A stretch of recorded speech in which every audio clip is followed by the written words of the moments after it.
সবকে ফ্লাইট দিব লাগিব নহ'লে হেলিকপ্টাৰ দিব লাগিব এটা অদ্ভুত ডিচিশ্যন হৈছে কথাটো মই পাতিম নমস্কাৰ বন্ধুসকল স্বাগতম জনাইছোঁ আপোনালোকক SKGYT নিউজৰ এটা নতুন ভিডিঅ'লৈ আৰু আজিও মই আপোনালোকলৈ এটা গুৰুত্বপূৰ্ণ খবৰ লৈ আহিছোঁ গতিকে ভিডিঅ'টো শেষলৈকে চাই থাকিব বন্ধুসকল খবৰটো হৈছে জুবিন গাৰ্গৰ বিষয়ে আজি কিছুদিনৰ পূৰ্বে মুখ্যমন্ত্ৰী হিমন্ত বিশ্ব শৰ্মাই কৈছিল অসমত বিহু অনুষ্ঠানসমূহ এসপ্তাহৰ ভিতৰতে পাতি শেষ কৰিব লাগিব আৰু ইয়াৰ ওপৰতে কালি জুবিন গাৰ্গে সংবাদ মাধ্যমৰ আগত প্ৰতিক্ৰিয়া আগবঢ়াইছিল আৰু তেওঁ কি কৈছিল তাৰ এটা সৰু ক্লিপ মই আপোনালোকক দেখুৱাই দিছোঁ সেইটোতকৈ ডাঙৰ কথা হ'ল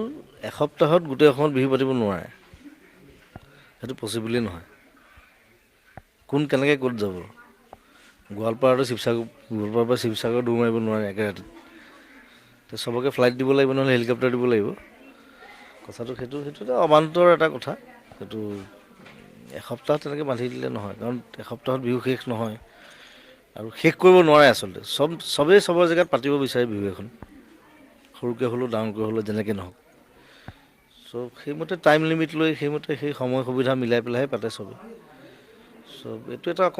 অদ্ভুত ডিচিশ্যন হৈছে কথাটো মই পাতিম বাৰু কথা গতিকে আপোনালোকে দেখিলে আৰু চৰকাৰে যোনটো এসপ্তাহৰ ভিতৰতে বিহু অনুষ্ঠানসমূহ পাতিবলৈ কৈছে ইয়াৰ বিষয়ে আপোনালোকে কি ভাবে তলত কমেণ্ট কৰি জনাব আজি ভিডিঅ'টো ইমানেই যদি ভাল পালে লাইক শ্বেয়াৰ কমেণ্ট কৰিব নাপাহৰিব আৰু চেনেলত যদি নতুনকৈ আহিছে ছাবস্ক্ৰাইব কৰিব ধন্যবাদ জয় অসম।